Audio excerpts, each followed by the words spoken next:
Hi everyone, I'm Mama Sin and again, welcome back to my YouTube channel. At kung bago ka pa lang dito, ang mga pinag-uusapan natin is more on online loan application. Kaya naman kung interesado ka sa mga ganitong serye, ay subscribe mo na ang aking YouTube channel and click mo na rin ang bell button para lagi kang updated sa aking mga latest vlog.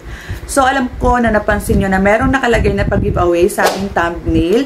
And yes po, meron tayong lucky winner ngayong end of May. So hindi na ako nag-live, ang ginawa ko na lang po ay nag-screen record. So mamaya ay papakita ko dito sa video kung paano yung ginawa ko. And para malaman nyo na rin kung sino yung mga nanalo. So paano naman i-claim yung ating prizes? Ang gagawin ko mamaya after nitong video ay mag-reply ako sa inyong comment para lang malaman nyo na isa kayo sa makakatanggap or isa kayo sa nanalo ngayong end of May. So, merong mga ilan na hindi nagkiklaim ng kanilang prizes. Meron naman nagkiklaim and meron din talagang hindi. Siguro natatakot sila na ibigay yung kanilang GCash number na doon ko isa-send yung kanilang prize. Natatakot sila kasi nga uso ngayon yung scam. And don't worry po dahil ako po ay isang small content creator pa lamang and hindi po ako agent ng kahit anong OLA.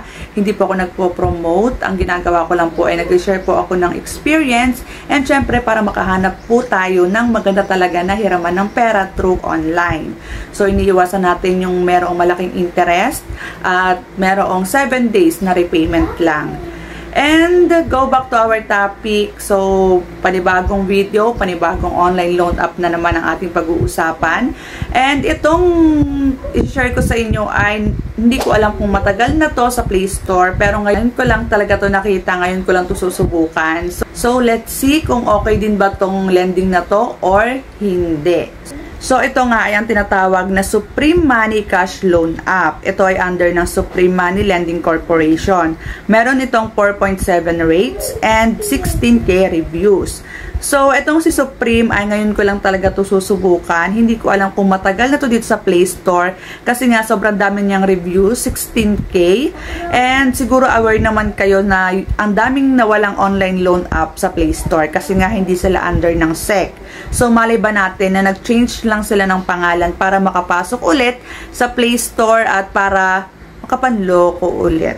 So, let's see kung okay talaga tong si Supreme. Okay din ba? Hindi natin alam. So, subukan na natin. So, first, ay install na natin yan. And then, after natin ma-install, click lang po natin ang open. And dito, makikita natin yung permission request. So, understood lang po natin yan. And then, while using the app, and then, i-allow lang po natin yan. So, after nyan, syempre, sa mga online loan, kailangan talaga natin i-input muna ang ating mobile number. Dapat ay active na phone number po ang ating ilalagay dito. So, after natin ma-input, ay i-click po natin ang send and then after a seconds, makaka-receive po tayo ng verification code at once na i-attach na po natin yan, ay i-click na po natin ang next. So, after nyan, ay makikita natin is maximum loan amount up to 20,000 pesos. So, dito nakalagay din is 1 is submit info, second, get limit, and then third is apply loan. So, under din siya ng SEC, kung makikita nyo sa baba. So syempre, get my limit na natin yan. And then, dito is, sasagot na tayo, educational background, email, marital status, number of children, how many internet loan did you have currently. So, ayun, ang dami nilang tanong. Meron pong overdue days. So, number of loans. So, dapat dito siguro kay Supreme ay napakalinis mo. Wala kang any bad record sa mga OLA para maaprubahan kanila dito. So, yan yung mga basic information. And then, once na okay na yan, nasagutan na natin, click po natin ang next. So, next is income information. So, yung company address, company phone number, salary type. So, yan yung mga kailangan nating sagutan. And then, next is document information. So, syempre, kailangan natin maglabas ulit ng valid ID na gagamitin. After natin mapicturan, i-click natin ang next and then face shot. So, tayo mag-selfie na naman. And then, after nyan, i-click na po natin dito ang next. And then, ang ika-apat is contact verification.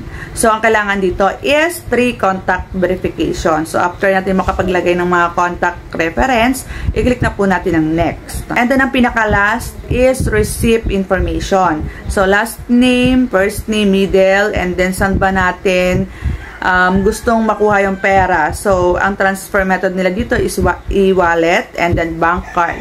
So, syempre, i-wallet tayo GCash. So, pilapan lang natin, lagyan natin yung ating GCash number. And then, after nyan, i-click na po natin ang next. So, ayan, makikita natin na meron nakalagay na congratulations, you have finished all the certification. So, click natin ang apply now. And then, ang credit limit nga natin is 1.5. Always naman na 1.5 lang. Kapag bago ka pa lang sa isang lending and hindi naman ganun kaganda yung trabaho mo, ay talagang ang first offer nila is 1,500.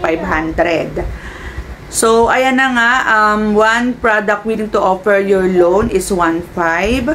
And then, kapag okay na sa atin yan, ay i-click po natin ang apply now. And then, application submitted. So, makikita natin under review, loan details is May 30, 2025. Application amount is 1.5. And then, loan duration is 120 days. Number of term is 2 terms. Bank name, GCash, and then yung bank account na yung ating number ng GCash. So dito kay Supreme is maghihintay lang tayo ng ilang minuto para malaman kung approve or decline ba tayo dito. So, yan po yung ginawa ko. Nag-screen record na lang ako. GCash giveaway. So, spin natin yan and then kung sino unang matapatan ay siya makakatanggap ng 200 pesos. Yan, congratulations, Nel T.Y. Dahil ikaw po ang ating lucky winner ngayong end of May. So, yung next naman is the rest is makakatanggap ng 50 pesos GCash. Congratulations, Teens Vlog Kuwait. So, ito ay makakatanggap ng 50 pesos.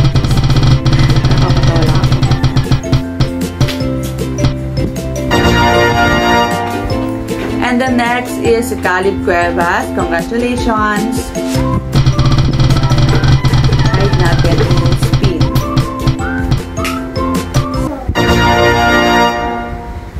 Argerine.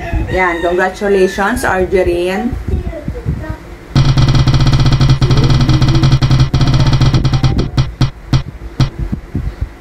Next is si Judy De Luis.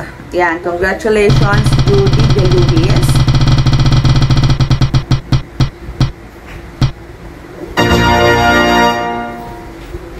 Veg Salad 1445. Congratulations. So next is Macray Reyes. Macray Reyes to. Congratulations, Macray Reyes. So, yun lang. And, meron pa pala isa. Sorry.